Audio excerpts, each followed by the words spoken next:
For me, there is a sense of wonder in this place.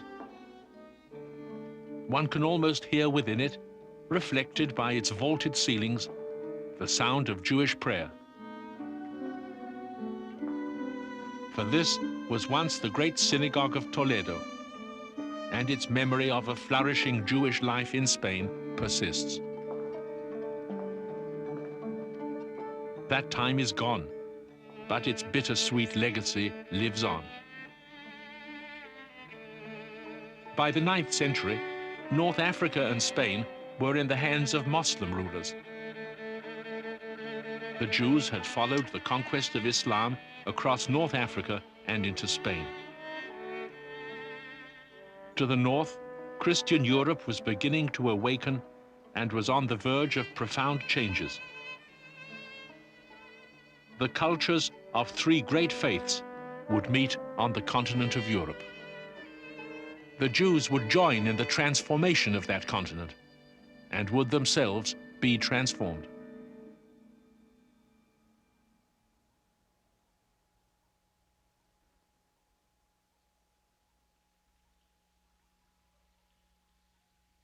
We who are of the remnant of Israelites are dwelling peacefully in this land of Spain, which is called in our sacred tongue, Sepharad. The land is rich, abounding in rivers, springs, and aqueducts. A land of corn, oil, and wine, and all manner of delicacies. It has pleasure gardens and orchards, and fruitful trees of every kind. Grace, serenity, delicacy, artistry. Those are the words evoked by this patio of the Alhambra, the great Moorish palace of Granada, built in the 13th century. In these precincts, as in all of Andalusia, the southern part of Spain, for more than 2 centuries, Arabs and Jews lived together, side by side, bound to each other despite other differences by a common love of beauty and knowledge, poetry and music, art and philosophy. In Jewish history, despite intermittent waves of persecution and violence, that Spanish era is known as a golden age.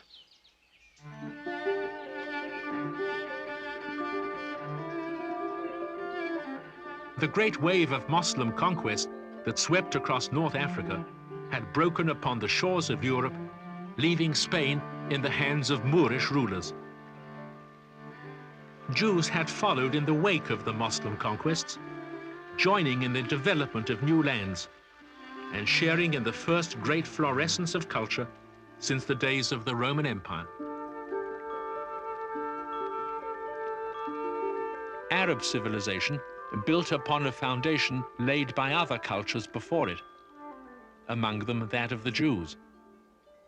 And in reaching outward to Greece and India and Rome, the Arab Renaissance synthesized a luminous vision of the world.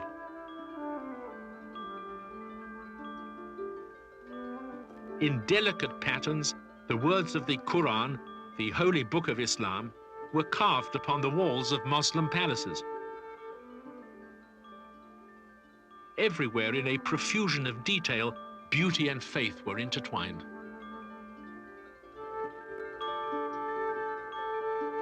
In their search for order and beauty, the Arabs left a profound legacy for all time.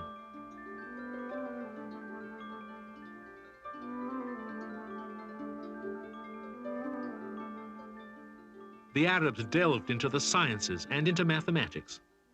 It was they who developed a system called in Arabic al-Jabr, algebra. They read the works of classical Greece and were enthralled, exploring in their own minds the paths and byways of philosophy. And in their age of greatest creativity, they tolerated and respected the ideas and beliefs of other peoples. By the 9th century, the vast majority of all Jews lived in Arab lands. They could hardly escape the influence of this new and energetic culture. In many of the lands of Islam, an ideal would emerge among the Jews of living and sharing in the larger society.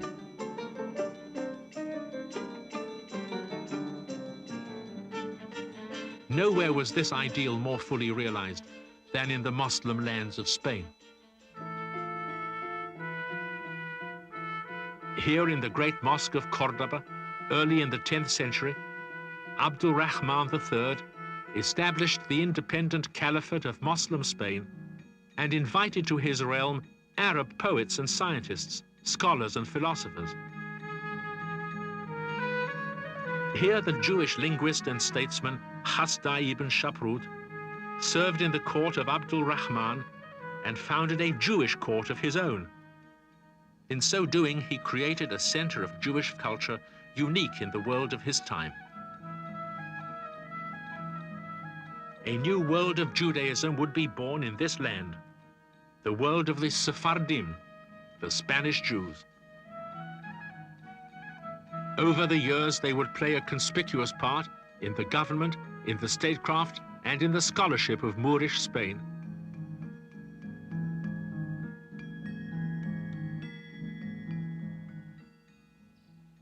Here in Granada, as elsewhere in Spain, the Sephardim rose to positions of great power. Here, Samuel ibn Nagrela, a Jew, could become prime minister and commander-in-chief of the Moorish armies.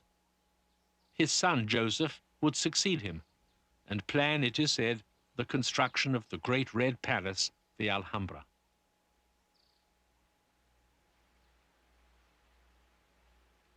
It was a land of abundance, rich in opportunity, rich in possibilities. From the fruitfulness of Spain, the Moorish and the Jewish cultures drew sustenance, growing side by side and learning from one another. Despite moments of conflict, Jews across this land were free to work as farmers and physicians, artisans and statesmen, astronomers and diplomats. The Jews took inspiration from Arab literature and revitalized their ancient language, Hebrew. For centuries, it had been a language of worship only. In Spain, Hebrew was reborn in poetry and in song.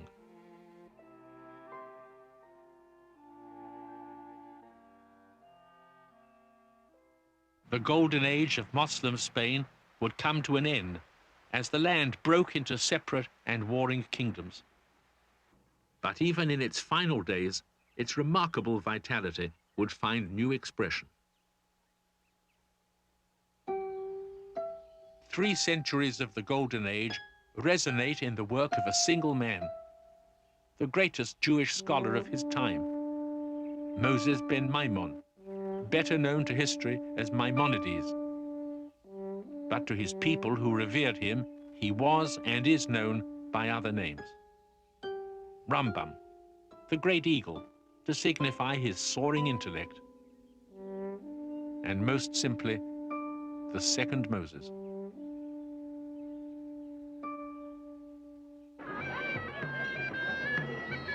Forced to flee from the turmoil of Spain, eventually he found refuge in Egypt. In tolerant, bustling Cairo, Maimonides, who would be remembered as a scholar, philosopher, and moralist, became first a mathematician, an astronomer, a physician. As one of the greatest physicians of his century, he was appointed to attend the Sultan Saladin. In the year 1199, he wrote to a friend and fellow scholar of his daily routine. I dwell at Fostat. The Sultan's residence is in Cairo. Early each morning, I am obliged to visit him.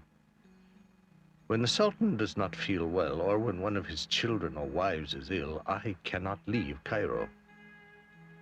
If they are well, I return to my home in the afternoon, but never earlier.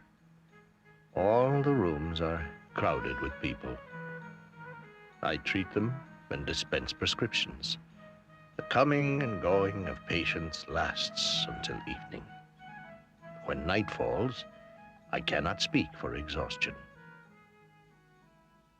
Within this routine, Maimonides managed somehow to write continuously 10 books on medicine alone. But it is not for his scientific works that he is best remembered, It is as the sage, the commentator, the wise man. In the synagogue of Ben Ezra, his synagogue, the mind and spirit of the second Moses are alive today. Maimonides searched out the heart of Jewish tradition and codified it in the Mishneh Torah. His contribution has defied the centuries and entered into the thought and life of all of Western civilization. I wish to help the one worthy man out of his perplexity, to show him a way out of his confusion, so that he may attain perfection and peace. In the greatest of Maimonides' works, The Guide for the Perplexed, he set out to examine Jewish religious beliefs in the light of philosophy, to reconcile faith and reason. Let us say that whenever anything in the world seems absurd, ridiculous, or evil, it is because we have but a partial knowledge, and we want things arranged according to our taste and reason. But when we look at life and the world from the aspect of the eternal scheme of things, we will find that what seems to us bad and shocking does so only because of our lack of knowledge and wisdom. The Guide for the Perplexed was one of the few books written by a Jew since biblical times to become part of world literature. In the closing days of the Golden Age, it was a beacon light that would illuminate the work of scholars of other faiths for centuries to come. But the age which had produced Maimonides was soon to vanish. Moorish Spain fell apart in the 11th and 12th centuries, and Christian armies from the north of the Iberian Peninsula launched a campaign of reconquest, in Spanish, the Reconquista. Over the next 400 years, they would drive inexorably southward and westward into Moslem Spain, until the Moors were forced to yield every piece of territory they had ever possessed. An era was ending for the Sephardic Jews. Moslem Spain was dying, and in its place there would now be a Christian land, joined to the Christian lands of Northern Europe.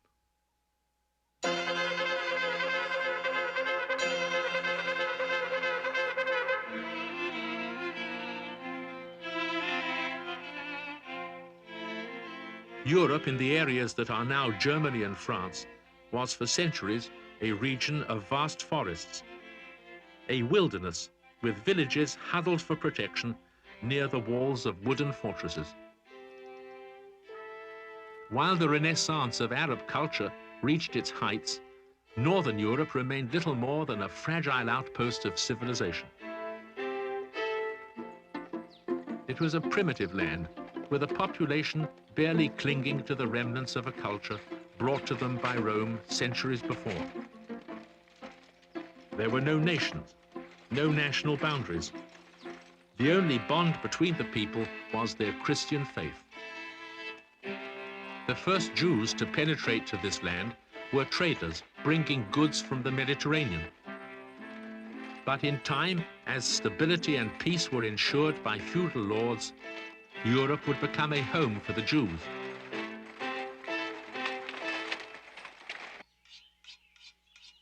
By the 11th century, this wilderness began to undergo a transformation. Everywhere new lands were cleared as peasants lived and farmed under the protection of feudal lords.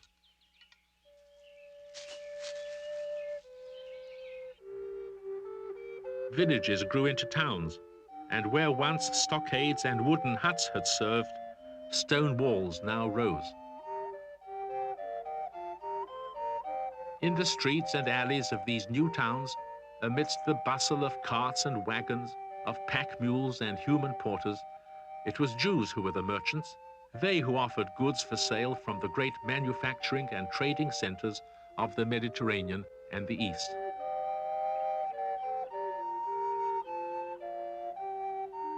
The Jews were the connective link between this frontier society and the sophisticated world of the Moslem lands. Eager to develop commerce in their domains, feudal lords in northern Europe sought to attract Jews to their towns with offers of special charters and privileges. It was the charters granted by feudal rulers that permitted the Jews to settle in the land. The terms might vary, but without exception, Jews were allowed to practice their faith and live according to their own laws as written in the Talmud. From the 10th and 11th century on, there were established Jewish communities in most of the major cities of Germany and France. The Jews excelled in commerce, and their relations with their neighbors were relatively tranquil. The great Talmudical academies in Germany and France were able to develop an intense intellectual activity. The most conspicuous figure is Rashi, the great commentator on the Bible and Talmud, who lived in Troyes in northern France. Rashi and other scholars of Europe devoted themselves to the study of Jewish laws, answering letters from rabbis who needed help in judging difficult cases among their people. And difficulties did arise in this new environment, forcing the scholars to modify the laws of the Talmud to accommodate life within a Christian world. Because they were isolated from the large Jewish communities of the East, the Jews of northern Europe developed an identity that was uniquely theirs. In time, they came to view themselves as a distinct branch of Judaism. They called themselves Ashkenazim, after a land in the distant north mentioned by the Bible.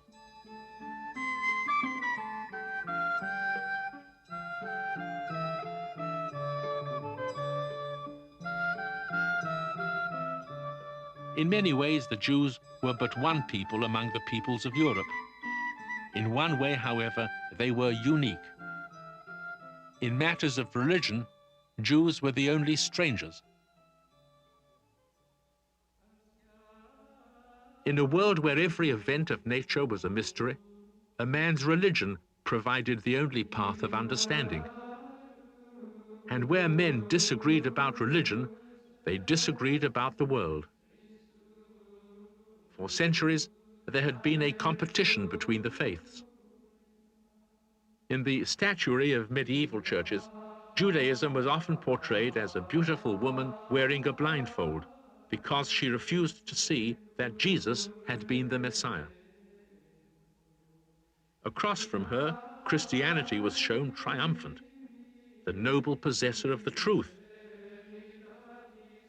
The church accused the Jews of having lost the way. And worse than that, it accused them of having caused the death of the Messiah. These accusations, repeated in sermons throughout Europe, were meant primarily to keep Christians from listening to Jewish ideas. But in the minds of the poor and the uneducated, they planted the seeds of hatred. When I, Rudiger, Bishop of Speyer, changed the town of Speyer into a city, I thought I would increase the importance of the place 1,000-fold by bringing in Jews. Accordingly, I located them outside of the community and habitation of the other citizens, and I surrounded them with a wall so that they might not be disturbed by the insolence of the populace. The insolence of the populace. These words of a German charter, written in the year 1084, are the first evidence that the common people of Europe were turning against the Jews. Envy of Jewish prosperity was one motive, but religion was the critical ingredient. It would be the fervor of religion that in only a few years would launch a war. In November of 1095, at Clermont in the south of France, Pope Urban II delivered a speech to a gathering of churchmen and nobles. A horrible tale has gone forth that an accursed Moslem race has invaded the lands of the East. You, who are endowed with the badge of knighthood and are arrogant with great pride, advance boldly as soldiers of Christ. Be mindful of your souls. Rush to free the Holy Land from its oppressors.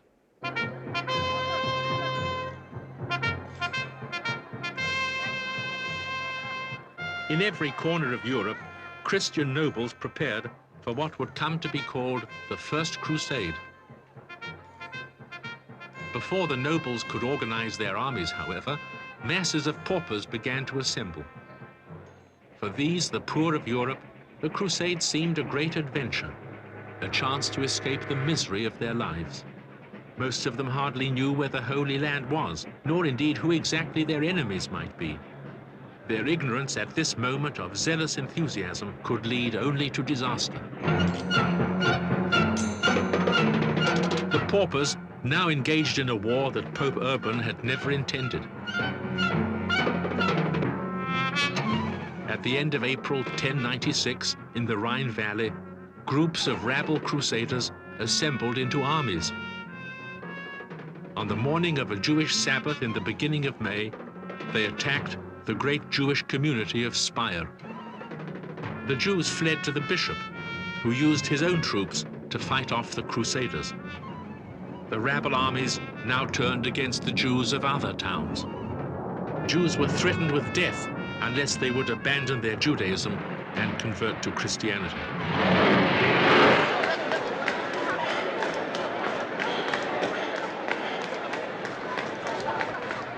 Whole communities were surrounded and attacked. Jews were murdered in the streets. A few agreed to be baptized, but most refused. They chose instead to demonstrate that their own belief in God meant more to them than life itself. Entire communities, hundreds of Jews, committed mass suicide. It was called Kiddush Hashem, the sanctification of the Lord's name. For the time being, the enemy will slay us, and yet we shall live. Happy will everyone be who dies for the sanctification of his name.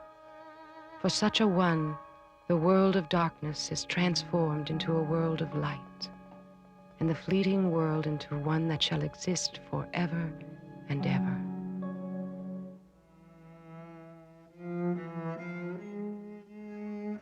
The tragedy of the First Crusade was not only in the lives that were lost. What was profoundly tragic was the growth of hostility among the common people towards the Jews. For this hostility, born of religious differences, would never disappear. In some ways, the First Crusade was like a nightmare. It passed and seemed to leave the world unchanged. The Jewish communities of the Rhineland recovered and re-established themselves. But the memory of those events would not die even in the prosperous days that followed.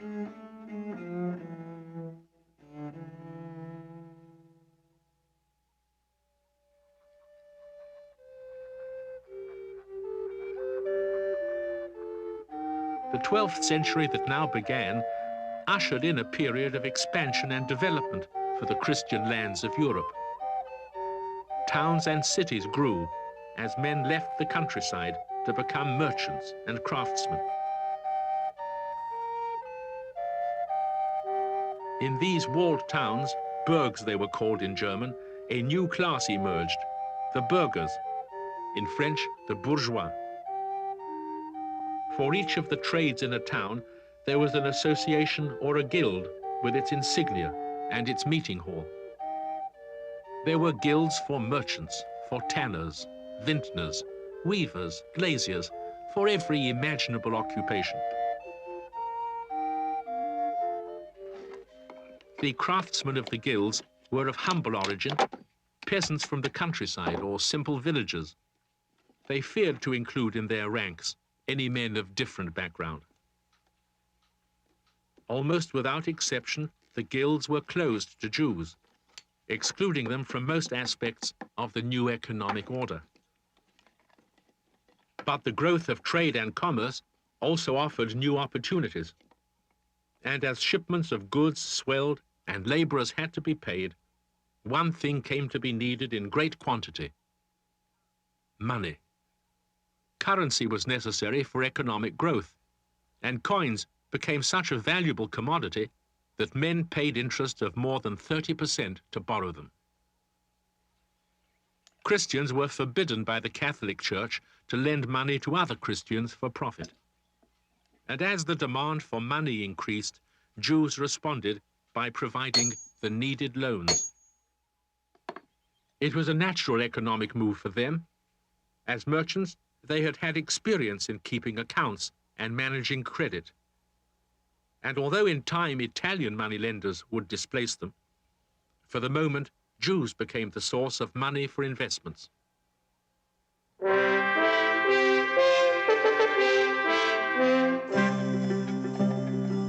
Nowhere in Europe were Jewish moneylenders more prosperous and useful than in 12th century England. From his home in Lincoln, a man known to history only as Aaron of Lincoln controlled a network of investments that extended to 25 counties. He and other Jews helped finance the construction of buildings across all of England, including dozens of abbeys and monasteries and at least 2 cathedrals.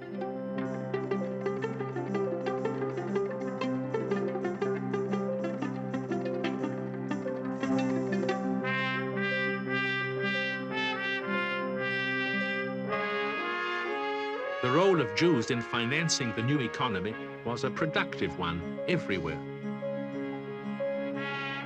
The Jews flocked to France from divers parts of the world because peace abode among the French, and the kings of that land were merciful toward their subjects. They made a long sojourn in Paris, where they prospered so that they claimed as their own almost half of the city and employed Christians in their houses as men servants and maid servants. In many of the German towns, Jews were accepted as citizens, and in some places they were even granted public office. The Ashkenazim, once almost insignificant in number, now expanded more rapidly than any other Jewish community in the world. The heart of their settlement was in Germany, and German became the everyday language for most of the Ashkenazic Jews. They mixed with it elements of their ancient language, Hebrew, to create a dialect that would come to be known as Yiddish.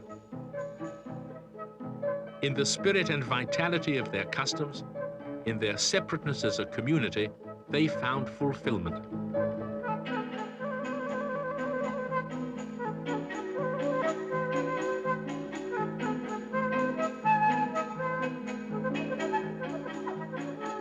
Jews everywhere shared in and stimulated the growth of Christian Europe.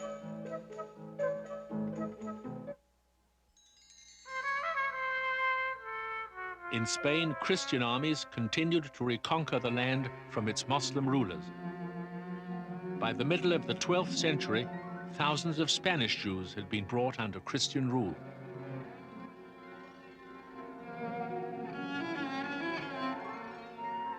In Toledo alone, a Christian city in the north, the Jewish population was said to number 70,000.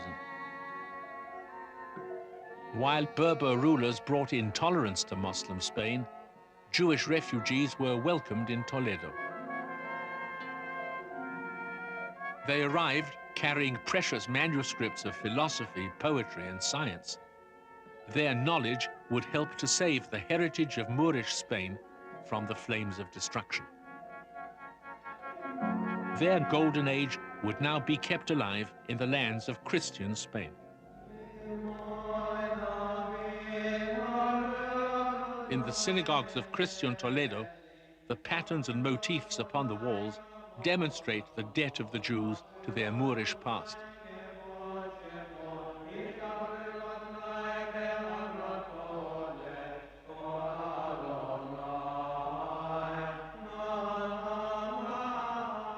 Jewish scholars from Muslim Spain were welcomed to this city, and they made it a gateway of knowledge for Europe to the north. They became the great translators of the works of Arab philosophy and science into Hebrew and Latin. Christians from all of Europe came to Toledo to study from Jewish scholars. From this process of exchange, Northern Europe first learned the decimal system of numbers. With the help of Jews, the works of Hippocrates, Euclid, and Aristotle were translated from Arabic and made available to Christian scholars. A world of knowledge that the Europeans had hardly known to exist was suddenly opened before their eyes.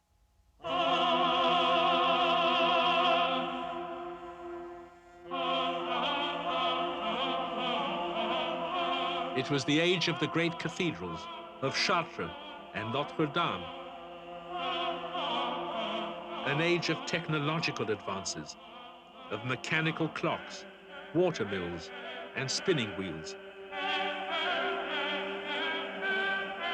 The 12th and 13th centuries exploded with creativity and a spirit of exploration. Marco Polo set off for China. Universities were born, and avid students read the works of Arab and Jewish scholars, works of science, mathematics, medicine, and philosophy.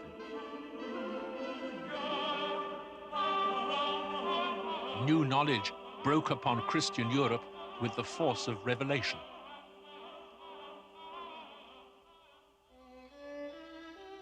The Church had to face the probes and questions of philosophy and respond to them not out of faith alone, but with reasoned and philosophical argument.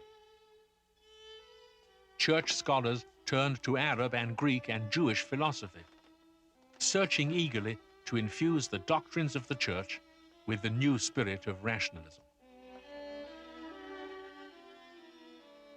Thomas Aquinas, the most luminous mind among the Church scholastics, found in the works of Maimonides, the great Jewish philosopher, a means of reconciling faith with reason, and he set about constructing a philosophical stronghold for the medieval Christian faith.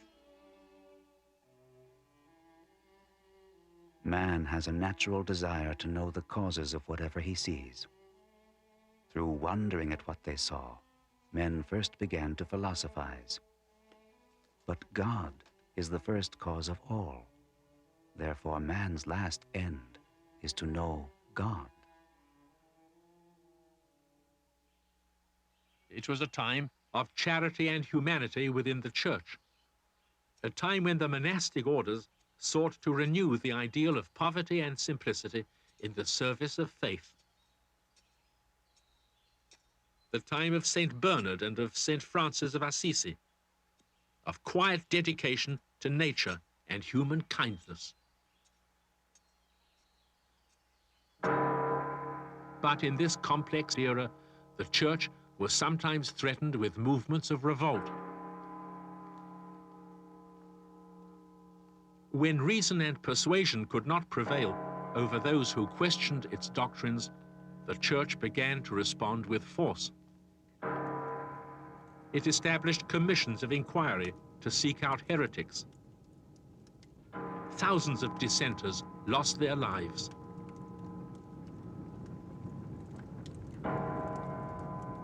Feeling its position threatened on many sides, the Church hardened its policy also toward the Jews. The Church sought to isolate them, lest Jewish beliefs draw Christians away from the Church.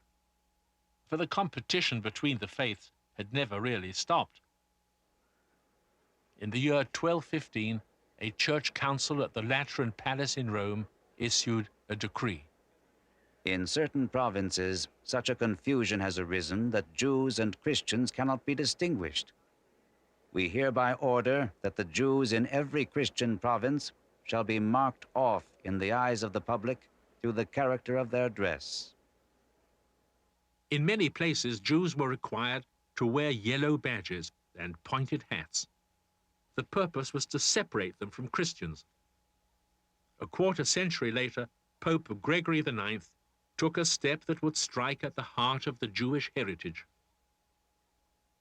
Since the Talmud is said to be the main reason the Jews remain obstinate in their mistaken faith, we herewith order that on the first Saturday of the Lent to come, in the morning, while the Jews are gathered in the synagogues, you shall seize all the books of the Jews who live in your districts. Jews felt themselves threatened as never before. threatened in their very identity. For it was the Talmud that held the Jewish people together from generation to generation and through all the lands of their dispersion. In Paris, the Talmud was subjected to a public trial and judged guilty of defaming Christians. As Jewish onlookers wept, 24 cartloads of handwritten manuscripts were burned.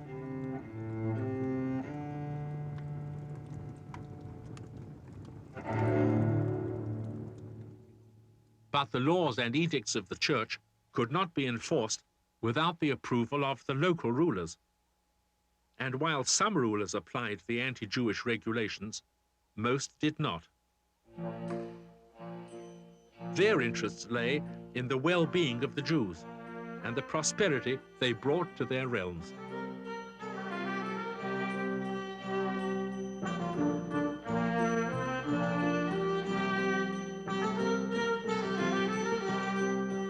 Life in the castles of the Middle Ages would grow more luxurious as time went by and more costly. It was a life sustained at first by lands and holdings and the peasants who worked those lands.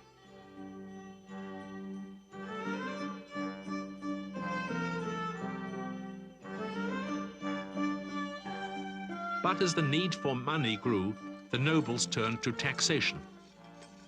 Taxation of the moneylenders, and taxation of the people through the moneylenders. The people who were taxed in this manner were often those who could least afford to pay. A peasant who needed money to tide him over a bad harvest, or an aristocrat who had to mortgage his lands to pay off his debts. The Jews who provided loans found themselves forced by rulers to charge ever-increasing rates. It was an impossible situation. The first signs of conflict began to appear as early as the 12th century. In England, the kings had been taxing the profits of Jewish moneylenders since the days of the Norman conquest. The Jews had come to serve as tools of the royal treasury in raising money from local aristocrats. By the late 12th century, many lords were unable to repay their debts to the Jews. In 1189, a group of nobles instigated riots against the Jews. The first was in London, but soon riots broke out in other towns as well.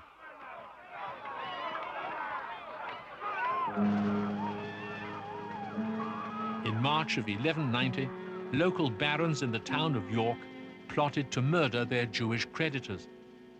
The Jews fled for protection to Clifford's Tower. A mob gathered, and the barons incited them to attack the fortress.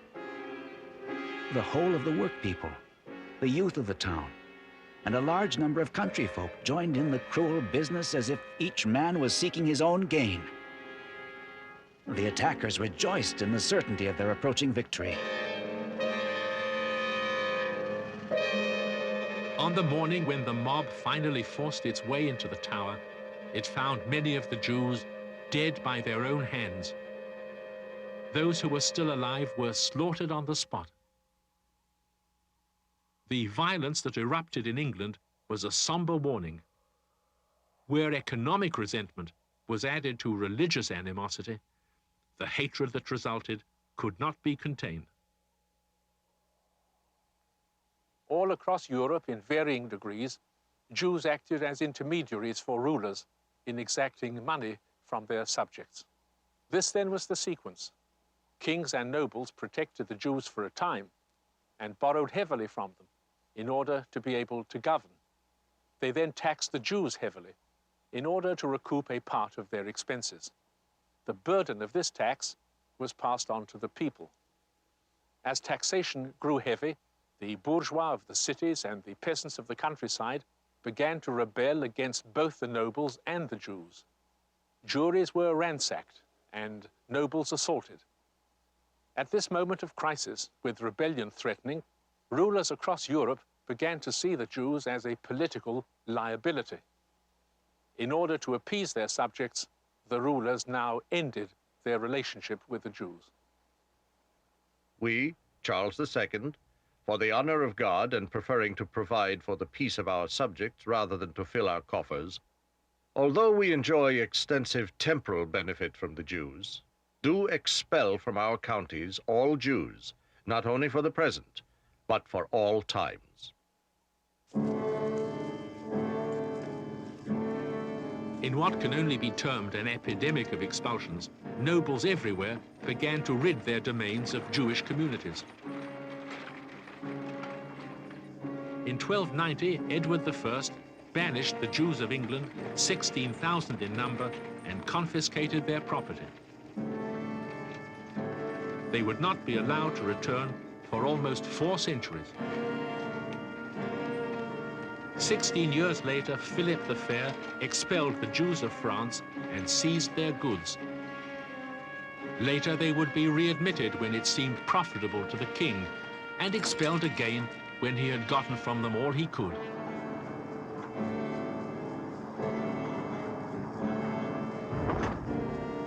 Only in Germany, where the land was broken into countless territories and where town governments shared in the profits of money lending, did Jews remain, but in great insecurity.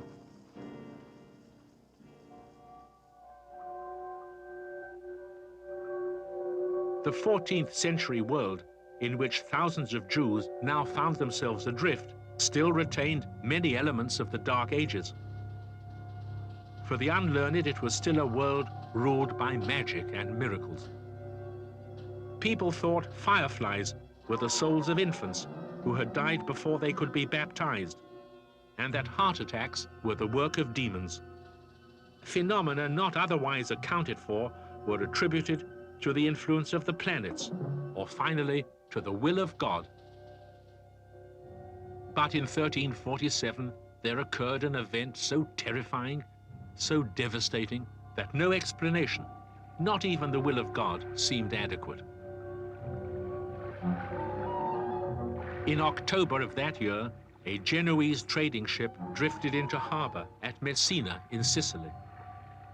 Its sailors were slumped over their oars, all of them dead or dying. On board was a terror known as the Black Death, the bubonic plague. In January of 1348, infected sailors carried the plague to France via Marseille, and then to North Africa via Tunis. It spread westward from Marseille to Spain, and then northward up the Rhone. It spread to Rome and Florence, to Paris and Normandy, and then across the Channel to southern England. No country escaped its ravages.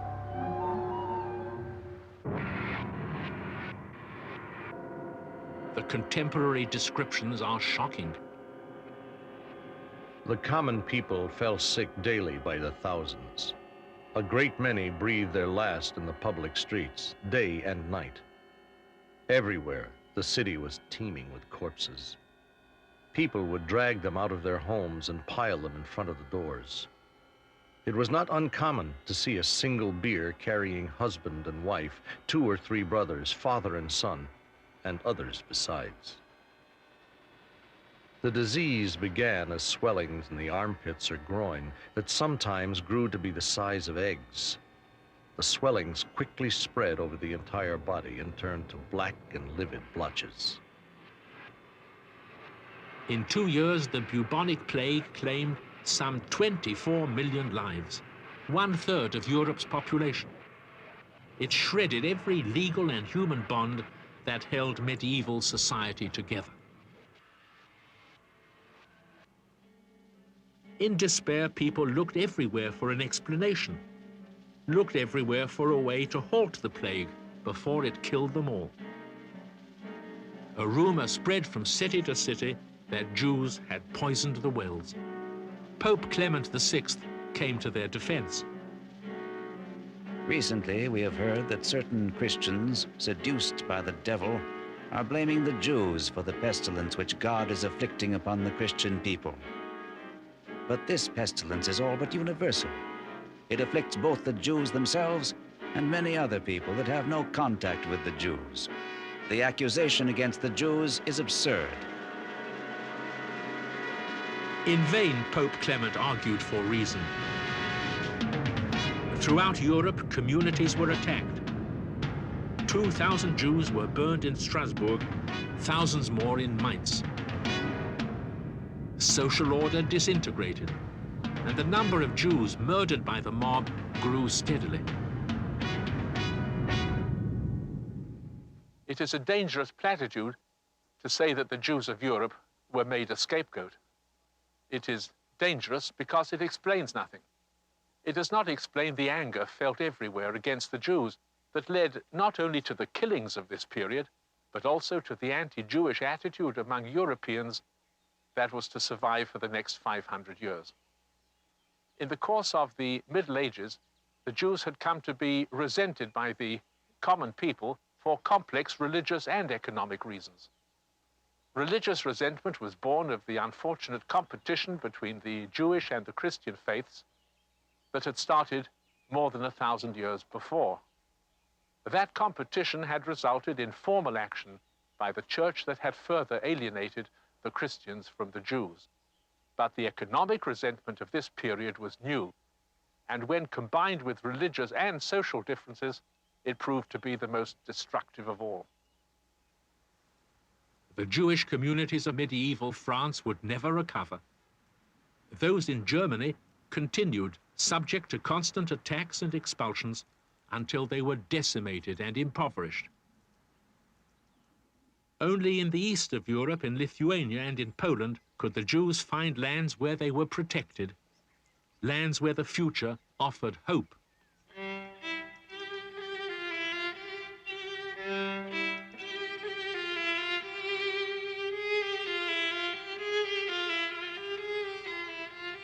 The East was still a frontier, and settlers were needed to develop its trade and commerce.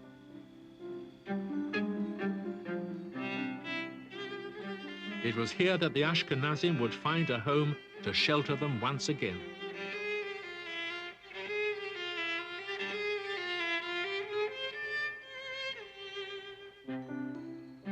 Out of this East European Jewish tradition and its rich sense of identity, much of the foundation of modern Judaism would be built.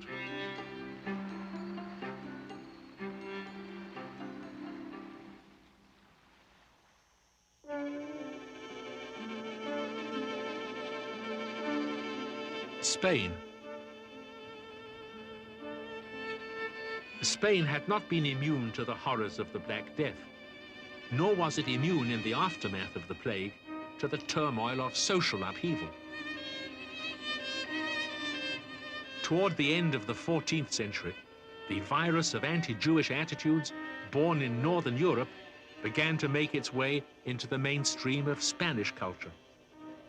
There were outbursts of popular violence against the Jews. Under militant, zealous religious leaders, an energetic effort was made to convert every Jew and every Muslim who lived in Spain to Christianity. In some places, Jews were forbidden to eat, drink, or even talk with Christians. They kept us from trades, farming, and crafts. Instead of silken apparel, we were obliged to wear wretched clothes. Starvation stared everyone in the face. Breaking into this synagogue of Toledo, zealous Christians declared it a church, Santa Maria la Blanca. The pressure and violence became so intense that thousands of Jews converted to Christianity. Here and throughout Spain, it was a tidal wave of conversion. And when it receded, it left behind as many as 100,000 converts, whom the Spanish called the New Christians.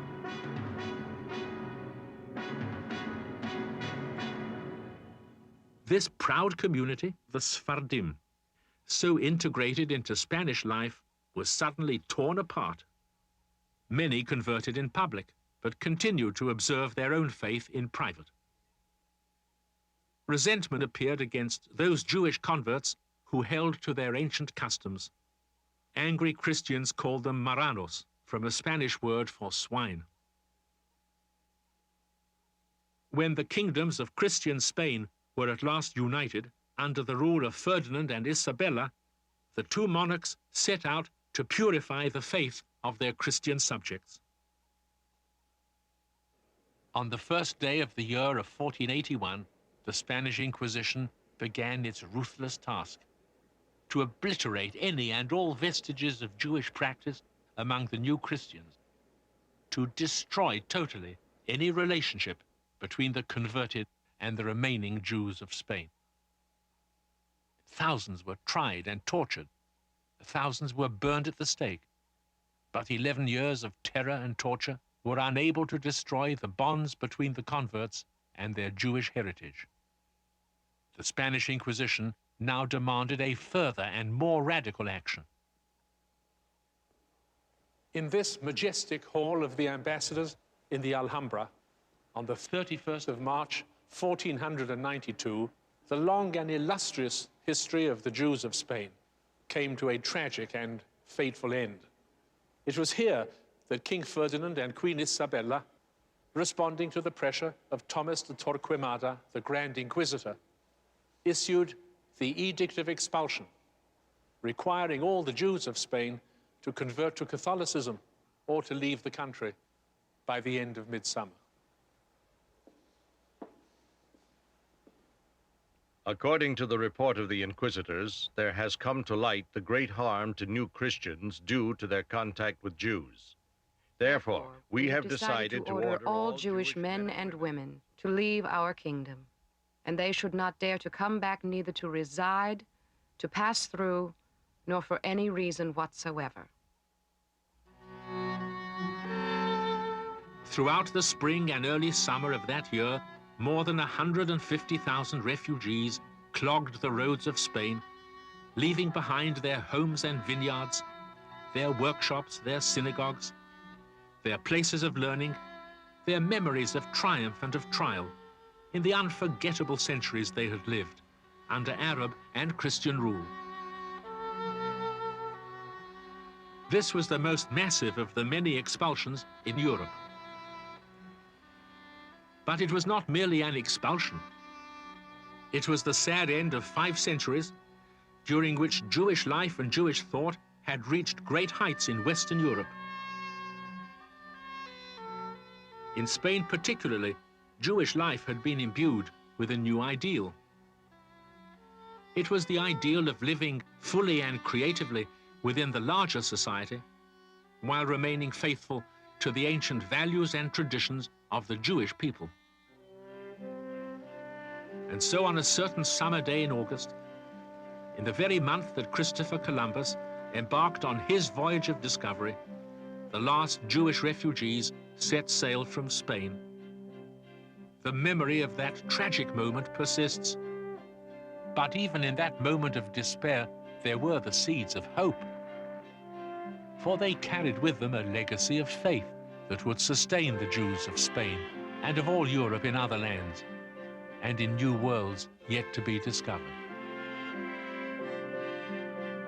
In the 5 centuries that ended in 1492, 2 great traditions of Jewish culture had been born in Europe. For the Ashkenazim and the Sephardim, now as then, the words of the sweet singers of the Golden Age carry still upon the wind. The sun and moon, these minister forever. The laws of day and night come never to an end. Given are they as signs to Jacob's seed, that they shall ever be. Let them not say we are desperate, even at the time of their ruin. Let them believe only they are eternal, and that they shall not cease until there be no night or day.